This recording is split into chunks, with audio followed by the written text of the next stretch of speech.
Welcome back to Janus Academy's course in historical analogies. This will be the 24th chapter in our edition. We are slowly nearing the end because we're going to have a series of 26. And it's time for us to begin wrapping the whole thing up. So the last couple of lectures will be done in this particular spirit. We're going to slowly going towards a recapitulation of everything we've done. Now, we have one more lecture to go through before we get to the last two that are going to be in the form of a conclusion. This one is going to be dedicated to Dada and on one end and pop art on the other. So Dada, which comprises ready-made art, and pop on the other.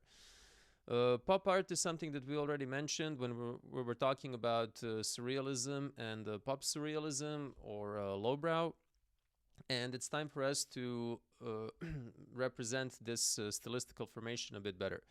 Pop art is extremely important. I basically opted to give this lecture last because not only it's something that is still ongoing and that is still very much present, and something that very much exists with a lot of contemporary artists, but it also something that profoundly marked the second half of the 20th century in its political and cultural and artistic expressions. And pop art is something that I find to be incredibly complex and something that we tend to interpret wrongly. Oftentimes we talk about it as we shouldn't. And you could say that in most interpretations on pop art, people tend to dwell on its most superficial aspects. People tend to talk about consumerism, about banality of everyday life, and that entire context, which of course is all true, and these are all very important aspects of pop art, but they're just the surface we are barely scratching. It goes way beyond that, and it's something that truly is a part of the postmodern period, which means that it truly seeks to recapitulate and rehash almost all of the existing history of art that's present up until that point. And another reason why I find pop art to be so important and in a way underappreciated, as strange as this may sound, is that we do not consider how much of this has to do with the sacred. We do not think nearly as much as we should how much pop art deals with religion, how much it exists in a Christian, or if you will, post-Christian context. This is really, really important, and we cannot properly understand, nor we can begin to understand pop art if we don't approach it from this particular point of view.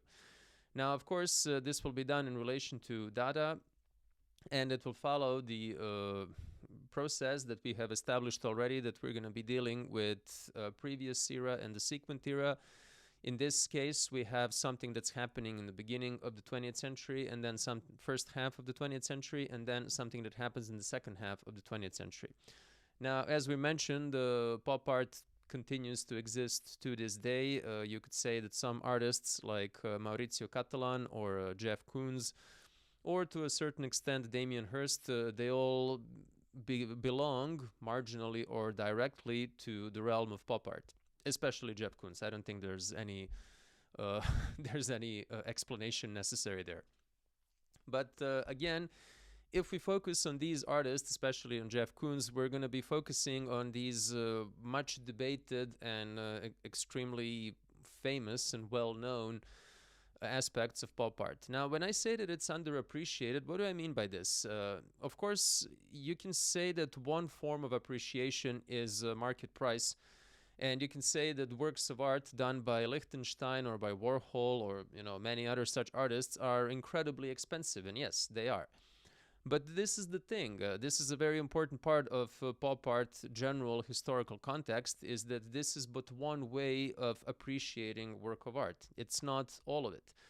You could argue that many art historians or curators or gallerists will make a conscientious difference between how expensive a work of art is and how good or historically important or aesthetically important is. These are not the same things. You could say that the work of art is incredibly hyped, it's incredibly happening, it's expensive for whichever reason, but it can be of dubious quality. I mean, I'm not going to give any examples because it would be in bad taste, but you can think of many of those yourselves. So the thing is that in most cases, when we're talking about pop art, we tend to focus on its market value, and we tend to focus on the fact that people who created pop art, especially Warhol, we're mostly going to be talking about Warhol today, were very famous, were very happening. They were people whose status could be compared to that of rock stars.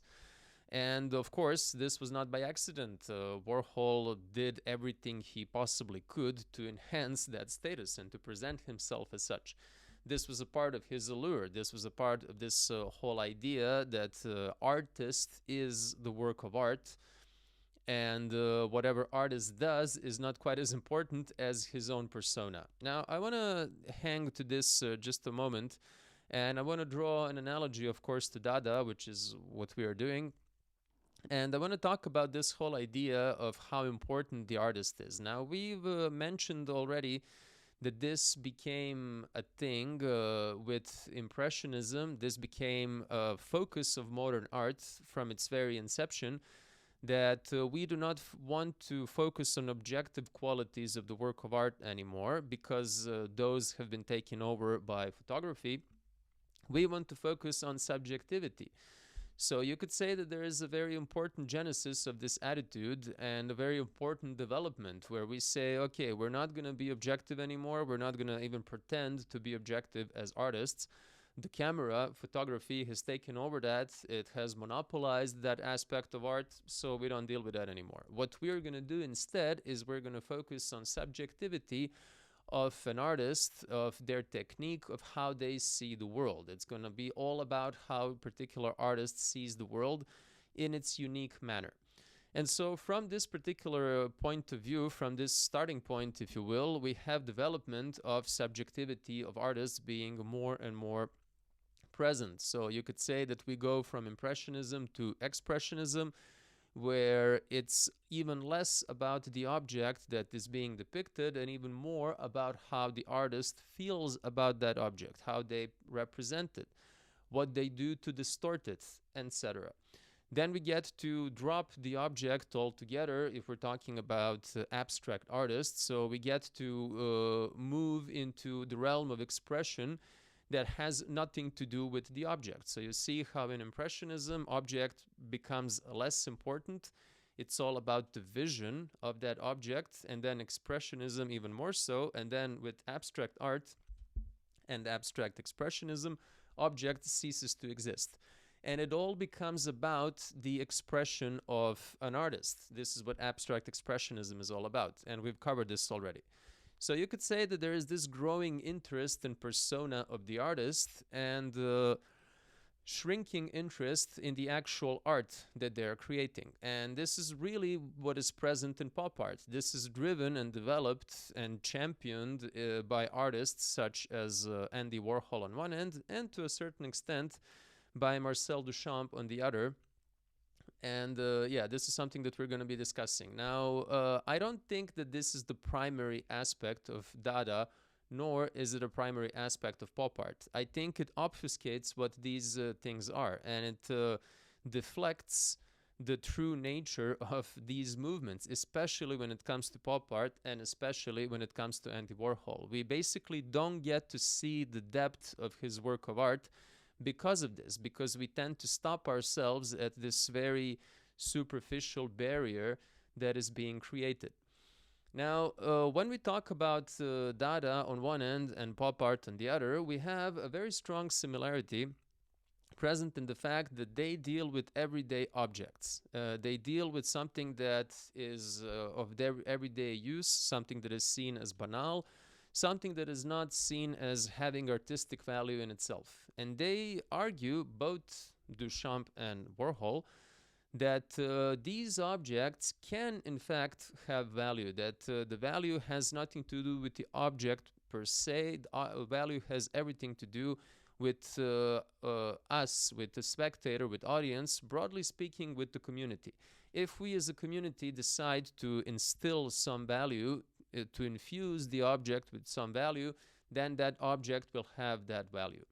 Now, this, of course, takes us back to conceptual art, and it takes us back to thinking about art as language, as having to do with language. And with this capacity that we have in language, but also in visual language, to basically create meaning, to create symbols, to define one object by other objects, the same way in which we can define one word using other words.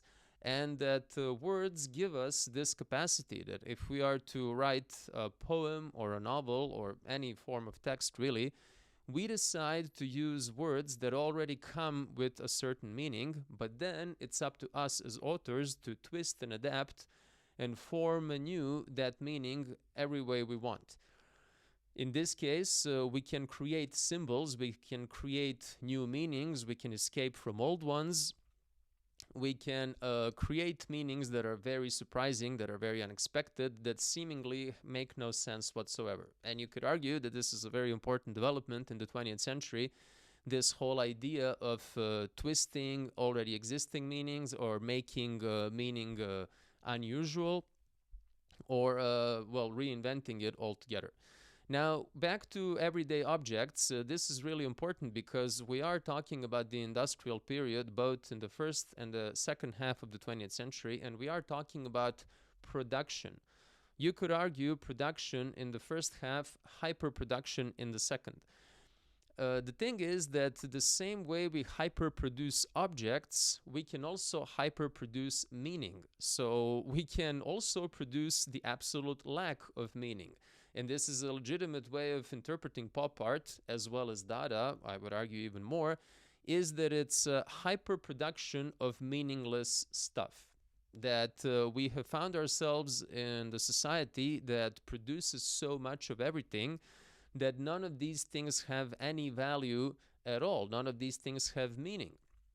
Now, you could argue that in the capitalistic economy and the capitalistic society in general, we have this whole idea of supply and demand, that we can have an object exist in absolute abundance and it will be worthless on that account. On the other end, we can have an object existing in absolute scarcity and it will be worth incredibly much on that account.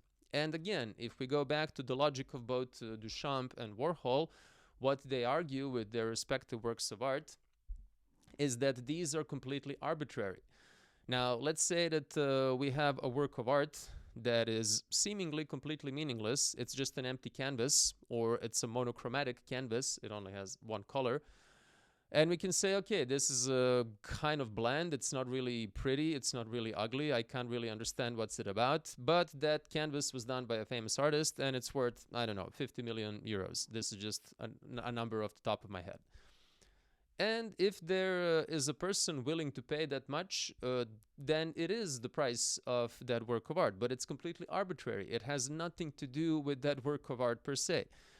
You could also argue, this is the example we've already given, if you find yourself in the desert, a liter of water will be much more worth than whichever is the price of liter of water where you happen to live, depending on water and packaging and whatnot. But arguably, a person dying of thirst in the desert will be willing to pay much more than whichever price the market has created around it. So you could also say that if you find yourself in a city made of gold, for whichever reason, that a nugget of gold will not be quite as valuable as it is in our reality, in the realm of relative scarcity of gold. So you see my point.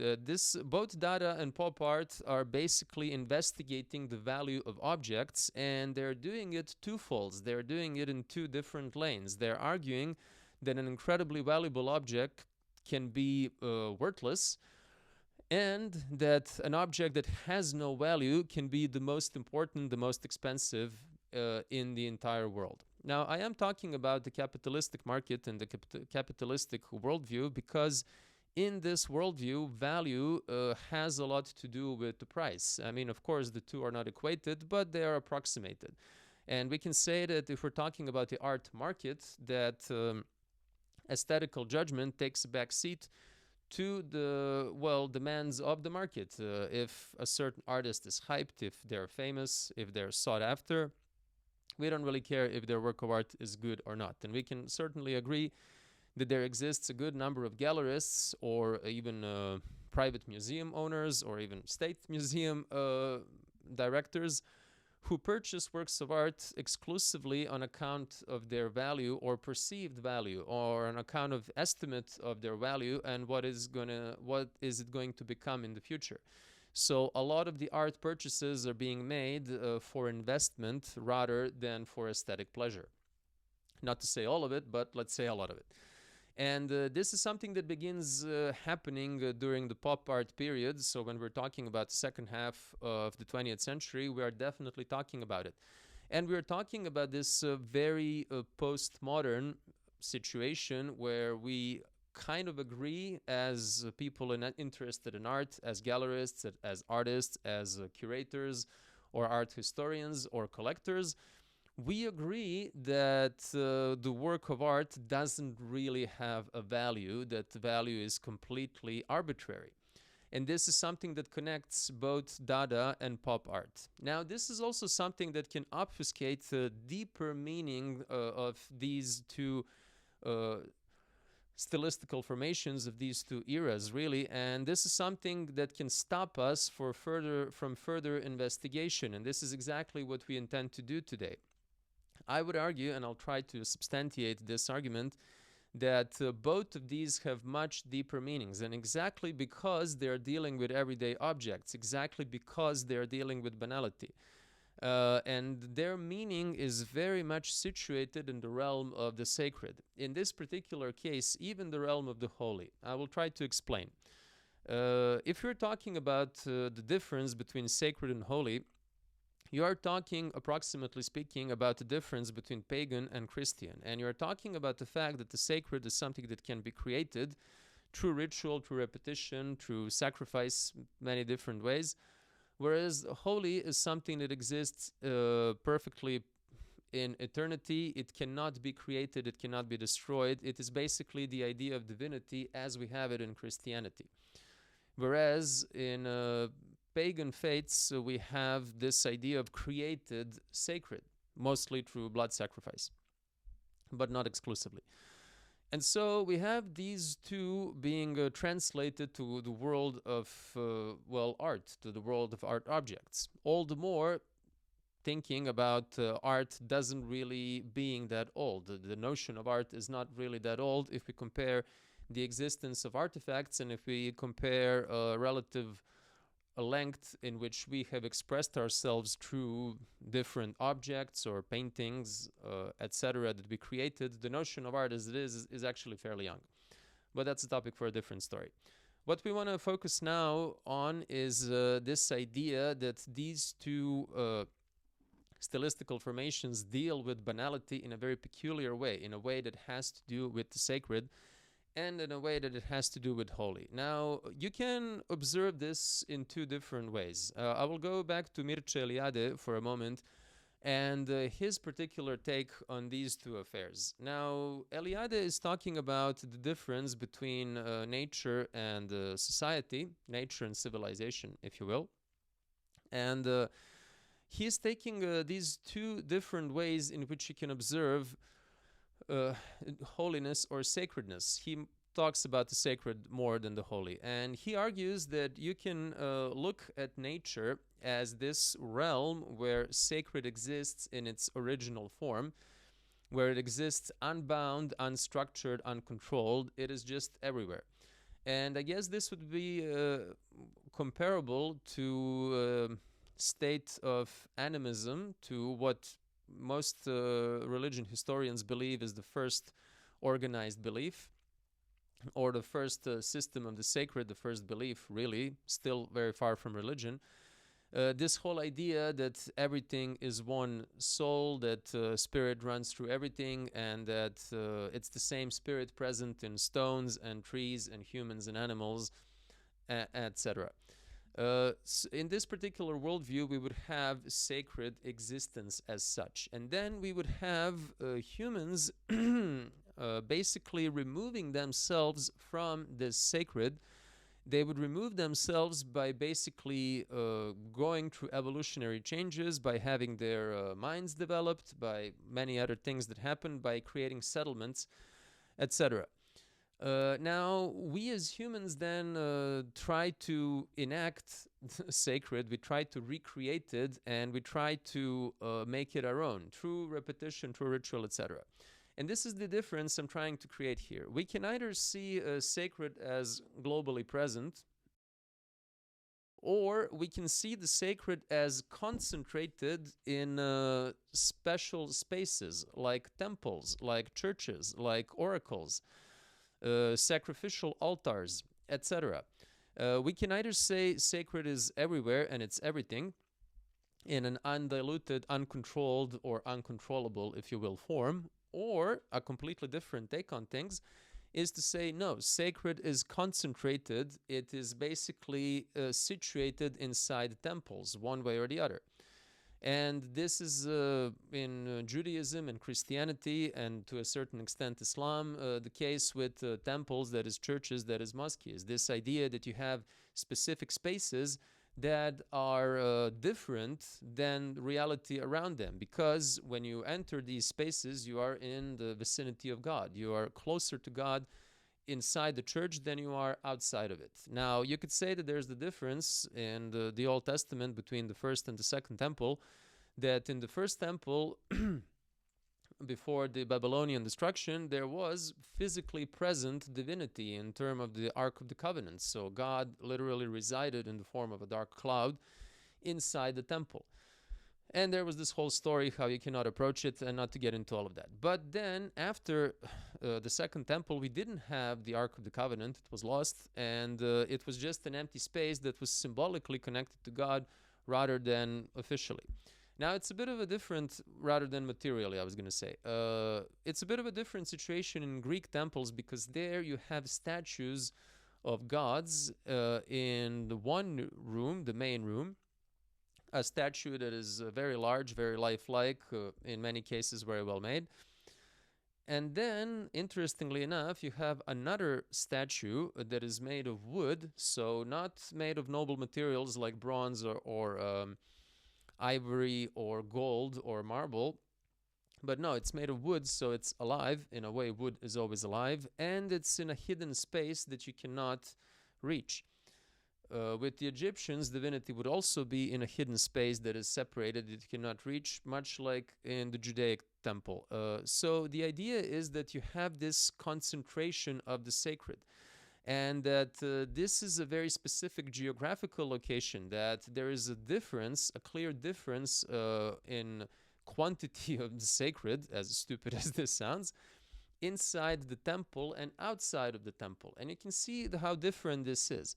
So, if we translate this to the work of art and the realm of art in general, we can say that either we can see the sacred all around us, we can say the world is sacred, we can be animistic about it, and we can say every little object exists and has the right to exist and partakes with its essence, with its spirit, as much as human beings do, or even as much as gods do, in a way. Or a god, if you're in monotheistic point of view. Or you can say, no, we can actually concentrate the sacred, and it only exists in this particular realm. Like, let's say the Greeks believed the Delphi was the navel of the world. So we can say, yes, Delphi is more important than some other nondescript barbaric site. And you can then apply this to art by saying all of the objects can be artistic, are artistic, all of the objects have value, which is kind of the same thing as saying none of them do, right? So it's like saying that all people are beautiful, and it's basically the same as saying no people are beautiful, because if everyone is a thing X, then no one is. You get the point. So this is a very radical attitude, and it's a very radical shift of attitude that happens in both Dada and with pop art, is that we are going to focus on the banal, because we do not assume that there is the concentration of substance, of essence, of even identity, or what we started describing as the sacred. Because attitude in world of art for a certain period of time was that this concentration of essence happens when you work on the object, when you have a very skilled individual, very talented, very well trained, or rather group of individuals, because really it was more of a group than an individual for a very long time.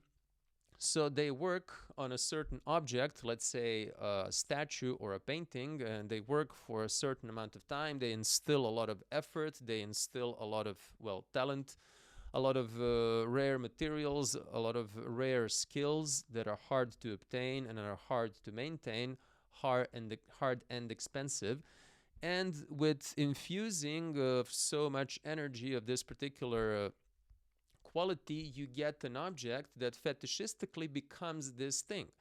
And this object that we're talking about really becomes sacred, or it becomes a representation of holiness. It cannot become holy, that's a purely spiritual category. And then this object truly is special. This object, in many cases, is either an icon or is seen as an icon.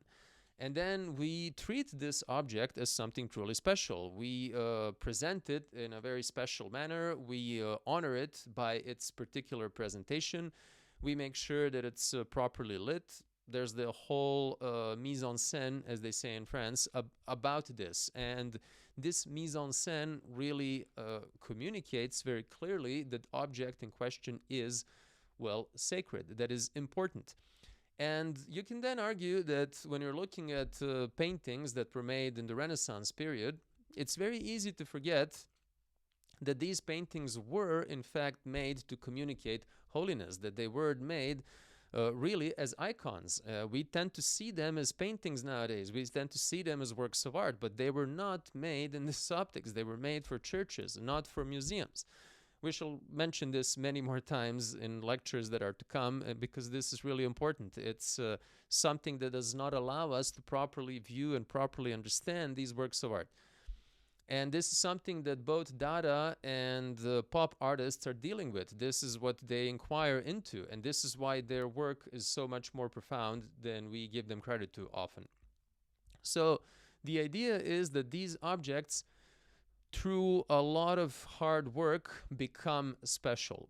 And there is this, again, fetishistic idea that you can infuse sacredness into an object. Whereas the rest of the world, let's say the objects that have not had this treatment, they are not that way. They are not sacred, they're not important, they're not beautiful. I mean, you can talk about beauty really in the same way as where we're talking about the sacred, or we were talking about what is seen as aesthetic or artistic. And Dada and pop art artists, they decide to flip the entire situation and to say, no, it was never about work. It was never about skill. It was never about effort or price or any other quality that you can think to attribute to an object. No, it was never about those things. It was always just about the community. It was about people coming together and agreeing upon something. And this is something that takes us to a very important statement and a very bold statement, and something that I haven't really come across up until this moment, or I'm just not well informed enough. But yeah, this is not something that we tend to talk about when we're talking about both Dada and about pop art. And this is how incredibly influenced by orthodoxy these two are, how incredibly influenced and driven they are by Orthodox Christian faith. Why do I say this? Well, first of all, we have this radical idea about the notion of the church and what it is, about notion of faith and what it is, that arguably is very orthodox and is very opposed to Protestantism. I will try to explain. We have this idea that church is there where you have a gathering of people, that church really is all about the community. You can see this in the Greek term for the church, ecclesia. Ecclesia is the term that originally means the gathering. And with the Greeks, it was mostly described as a political gathering, people who come to, well, discuss issues about their poli. And then eventually it became, through usage, associated with the church. So the whole thing is that the gathering is what is the most important. If you're looking at churches, initially Orthodox, but then later Catholic and Protestant and all of the other ones, you can see that in most cases, exceptions do exist, but in most cases they have windows and they look very different than pagan temples. That churches are made to be visited in group, not individually. The thing with the Greek temples is that in most cases they are made to be visited individually. They are not made for groups. If you look at the insides of a Greek temple, you can see that it's dominated by a very large statue of a god, the god that they worship in that temple, that you're supposed to visit and contemplate in silence. This is a very important thing about the temple. You're supposed to be quiet inside. Whereas in churches, as we know, we have masses, we have sermons, we have liturgies. So you're not supposed to be silent inside a church. You're supposed to sing and recite and pray and all these other things. So it's all about the community. Now you can see how this particular attitude exists in Dada and then later in pop art, that we can agree about anything as a community, that we don't have fixed, defined values that exist in the realm of the matter. Now, this is a very Orthodox thing because it's all about the human spirit. It's all about the fleeting nature of this world. You have certain Orthodox sects who proclaim death to the world.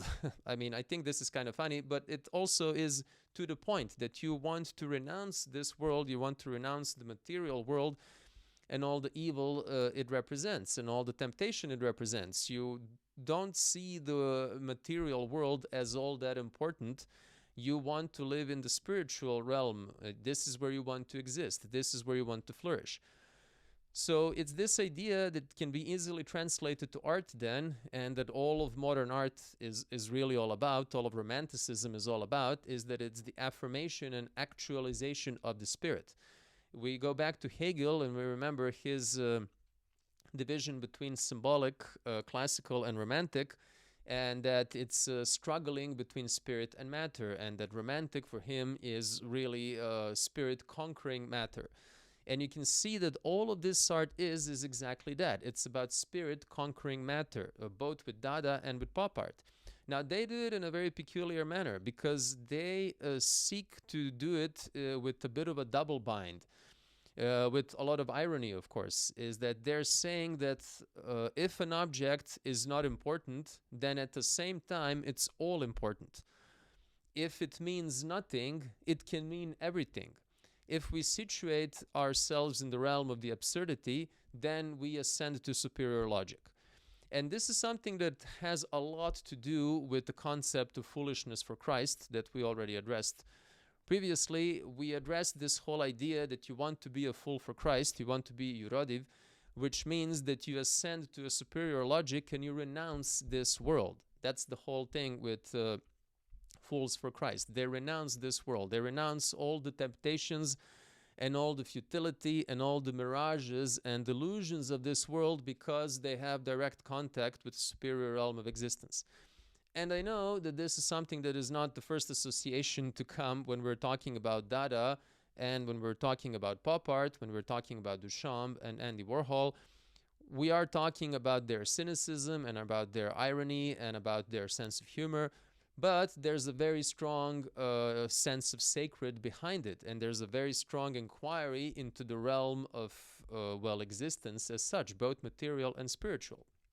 And you can argue very easily that both Dada and pop art are very strongly abandoning the material realm. Now, they are doing it in field of arts, visual arts still, and their abandonment of this world is of this nature, that they say it is really all about banality of existence. Through banality, you can reach superior realms. So it's this idea that renouncing the world is renouncing pretension, it's renouncing ambition, it's renouncing wealth, like Jesus has advised in many occasions.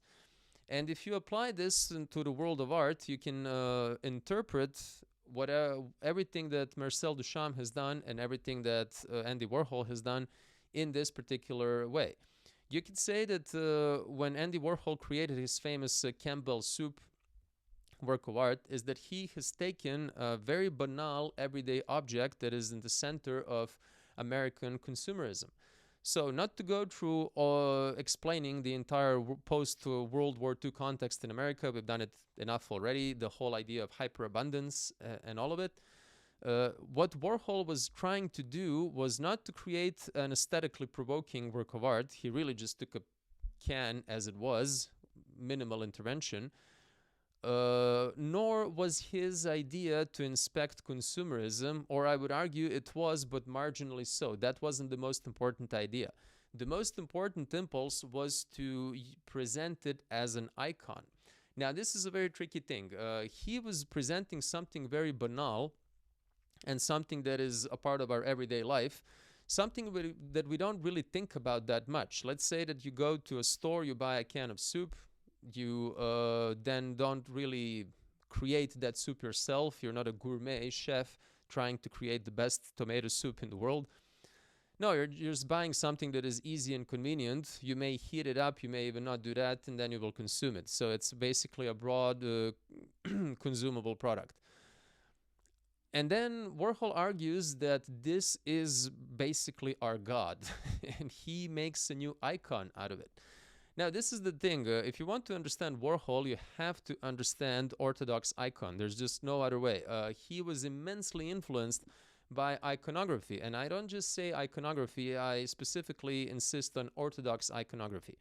And I specifically insist on this whole idea that when you are looking at icon, the icon looks at you. If you remember the famous Nietzschean quote, when you look at the abyss also looks at you. This is really the case with icons, is that they are windows into the superior realm of existence. They are windows into divinity. And when you stand in front of an icon, you are truly standing at the threshold of a different universe, and you are standing in front of a portal through which you have to go through with your soul, not with, well, your entire existence.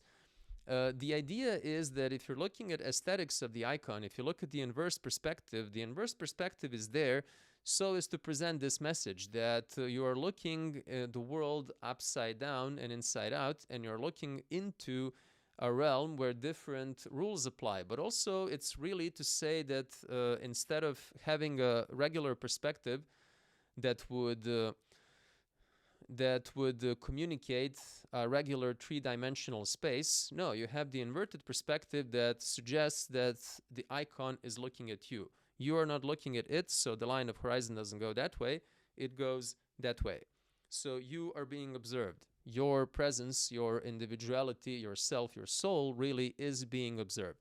Now, Warhol insists that it's the Campbell soup that is observing us, that this is the portal to superior reality. This is our, well, portal to heaven, basically. Now, you can either be cynical about this, and you can say that it's a commentary to, it's a commentary on a consumerist society. You can argue that Andy Warhol is being Saint Simonian, that he is being incredibly optimistic about capitalism and everything that it can bring forward. And these are all legitimate interpretations. You can say all of those things. However, you can also say that he is arguing that we live in the world where our icons have become truly different. And we go back to this premise that church, as it was developed as an institution, and the type of art that it created had a lot to do with agricultural society. All of the cycles that are present in agriculture are reflected in the church throughout the most important holidays that the church observes. And then we had this, initiative that was very important to create the new type of faith, the new type of spirituality that would correspond to the industrial society, that would not be situated in agricultural society anymore, but would have specifically to do with the industrial society. And this is what these guys are trying to do, guys and girls, because they're trying to take whatever existing forms of the sacred we have and adapt them to the newfound circumstances. And this is why we have an Orthodox icon not presenting a saint, not presenting Jesus, Christ crucified, or Virgin Mary, or whichever other topic you can meet on an icon. No, it's presenting, well, not only a can of soup, so a broadly consumable item, but it's also presenting a lot of people who are famous at that moment. If you're looking at Warhol's work, you can say that there's a lot of Elvis Presley, there's a lot of Marilyn Monroe, Elizabeth Taylor, who's the famous actress back in the day, a lot of political figures. This is quite interesting. You can see a lot of Mao Zedongs there. And why is this the case? Well, Warhol argues again that these people are idols. And of course, when I say an idol, I mean it as a pop idol. I mean it as someone who is very popular, a pop star. Be it a film star or a music star, it doesn't really matter, is basically given the treatment of an idol or of a hero back in the pagan world, or then of a saint in the Christian world. And the technique that Warhol uses is basically that of the icon. He uses Orthodox iconography. He uses this particularly stilted and frozen appearance, gesticulation, very reduced palette of colors, all of the things that you can see on an icon, very clear, direct, crispy aesthetics. So all of these come from an icon. Now, if you look at icons on one end and you can look at Warhol's work on the other, you can say that this is not as clearly copy-pasted as is the case with Picasso and African art, but it's there. The whole idea of simplicity, of rigor, of stylization, and of course, which is even more important, it's the idea of dealing with the sacred. Because again, when we say that someone is an idol, we of course assume that that someone is infused with quality of the sacred. So when someone is an idol, truly it can be either in this realm of pop culture, or it can be in the realm, well, of religion or faith, or generally systems of belief.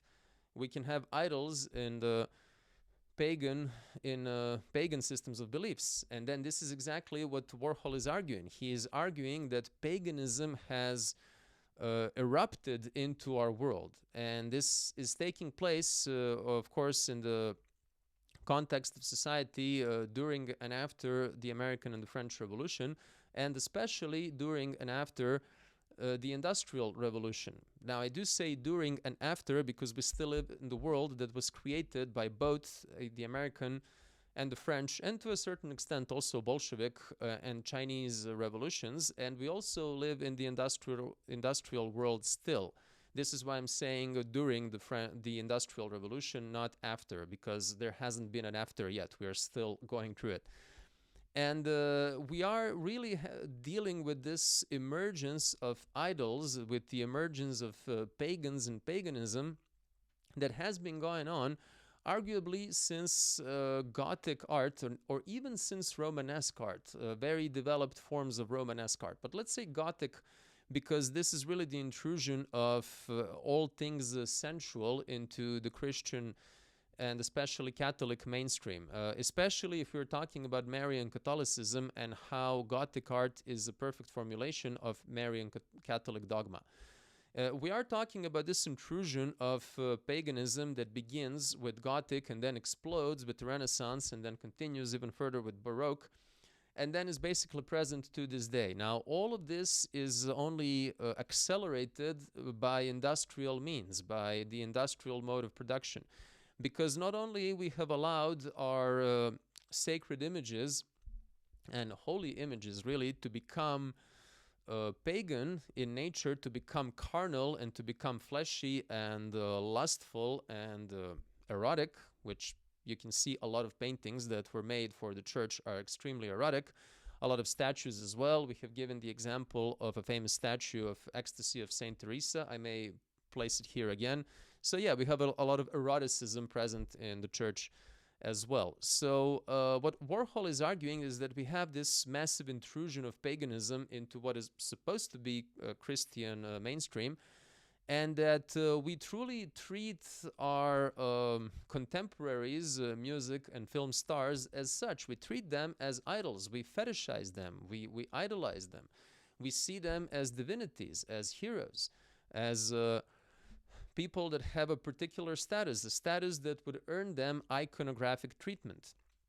And this is what Warhol is all about. If you're looking at the way he presents these people, if you look at the way he presents their personas, their very presence, he treats them as if they are sacred. Now, what is interesting about this is that all of this takes place in the context of the industrial society. Now, this takes us back to Dada, because again, we're talking about this double lane, double bind, that if ordinary things are sacred, then sacred things are ordinary.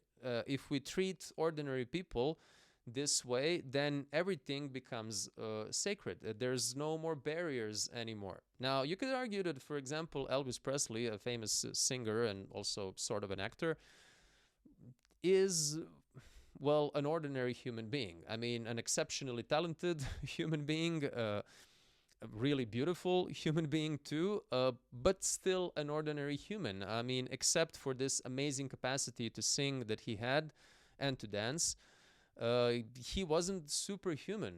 He was just a human being. You could say the same thing about Marilyn Monroe or Mao Zedong. You could say that Mao Zedong is an incredibly important historical figure. It doesn't matter if you agree with him or not, if you see him as a villain or as a hero. We can all agree that he was very important, that he shaped history of both China and the world in a certain period.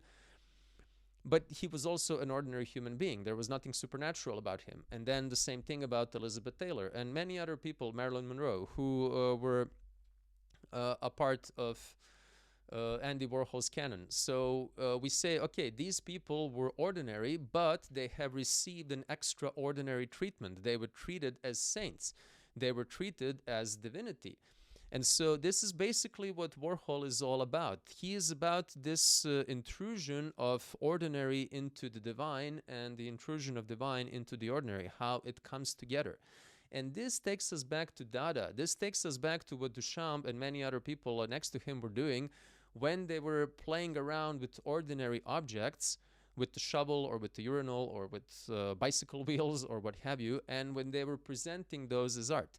So this was equally to say everything is sacred and nothing is sacred, because again, I invite you to contemplate that these two are basically one and the same statement. And specifically when we are dealing with both Dada and pop art, when we are dealing with both Marcel Duchamp and Andy Warhol, they are treating industrially made objects. Now, again, most famous works done by Duchamp were industrially made. They were not handmade. And when you talk about Andy Warhol, it's the same thing. That famous can of soup is industrially made. It exists in an industrial context. It was not, let's say, a watch that was handmade that he decided to turn into an icon. No, it was something that was made in a factory, serially produced, and that exists in massive quantities. Now, this is something that takes us back to Orthodox icon, because Orthodox icons, as we previously said, in a lecture that was dedicated to it, are made using a canon, and they're made using a very strict set of rules, and they're made to be very repetitive. This is the whole thing. If you're thinking about icons, you're truly thinking about repetitiveness of the process. Now, you could argue that an iconograph, a person creating an icon, is to go through this whole process of creation, is to see it as a life-giving act. Even the term of creating an icon or an icon creator has to do with creating life, and how they are alive in a way, and how you need to infuse your soul and your very being into them. But you do this in a highly repetitive manner. That's the thing. You have very strict set of rules that make sure that you repeat what is already done, and you do not veer from the canon. So we have this idea of repetitiveness, of serial production, that is, well, all important for the industrial age. So it is out of this repetitiveness that we get to the result that we have. And this is visibly seen in Warhol's work, that repetitiveness is a major thing, because he does cliches that are repeated. If you look at his Elizabeth Taylor series, or if you look at the most iconic, the most famous representation as it was done by Warhol, you can see two images that are repeated, or 4 images, or sometimes 12. There's always, well, not always, sometimes there's one, but when we're thinking about this very ordinary example of Andy Warhol work, we see repetition with slight alterations, but essentially it's the repetition what matters. Now, I want to address this in a slightly larger context, and I want to go and talk about these two stylistical formations and how they exist in the 20th century. And I want to talk about the 20th century a bit in its entirety and how incredibly influenced it was by Orthodoxy and by Orthodox icon, especially by Orthodox icon, but I would argue specifically about Orthodox cultural context. So I'll invite you to think about this. If you think about people like Malevich, like Kandinsky, Chagall, Rothko, all of them come from Orthodox countries, and all of them were culturally Orthodox. Now, some of them were Jewish and they practiced Judaism or didn't, but they came from Orthodox context. So even though some of them were Jewish, they were still culturally Orthodox Christian. And you know what we're talking about here. If you live in a certain country, even if you don't belong to the dominant denomination of that country, you still get that culture. You are infused and permeated by that culture. You can confess a different faith, but you're culturally going to be that particular thing. Let's say that if you grew up in the United States of America, you will most likely culturally be Protestant, even though you may be Catholic or Orthodox or Jewish or a Buddhist or something else entirely. You will still, culturally speaking, be Protestant. So it's the same thing with all of these people. It's the same thing to a certain extent with Cézanne, who was very much influenced by Orthodox icon, and he left personal statements about this. This was not a secret. This is the case with Picasso, who also was very influenced by Orthodox icon and who had great admiration for certain Orthodox icons.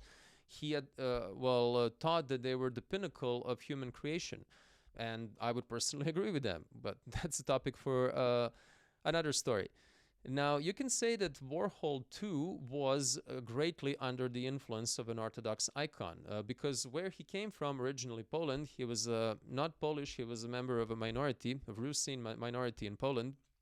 He too was exposed to Orthodox icons and to the Orthodox cultural context. So we can see that all of these people that we've just named who created the 20th century, who created this diverse situation that had many different aspects, that had many different stylistical formations, it all goes back to cultural context of Eastern Orthodox Christianity and how they deal with the world, how they deal with matter, how they deal with spirit, how they see the work of art and how they see artistic existence as deeply spiritual, and how it's all about the human spirit. It's all about transcending matter, leaving this world behind, being in the world, but also transcending it. Now, I would argue that this is the most important aspect about it, is that in Orthodoxy, you tend to embrace what is seen as lowly. This is why Juradivi are so important, fools for Christ, because you embrace poverty, you embrace status of a marginalized person, you embrace minority, basically like Jesus has done. And you take all of these things that are shunned, that are despised, that are refused by the society or by the decent society, and you, embrace them, and you turn them into your sign, you turn them into your very existence. And this is really what all of these artists are doing. Again, especially Dada and especially pop art, is that you're embracing banality. You're embracing something that is seen as vulgar, as lowly, as offensive even. Now, for a very long period of time, art was seen as something exclusive, again, because it was very expensive. It was produced by very wealthy institutions.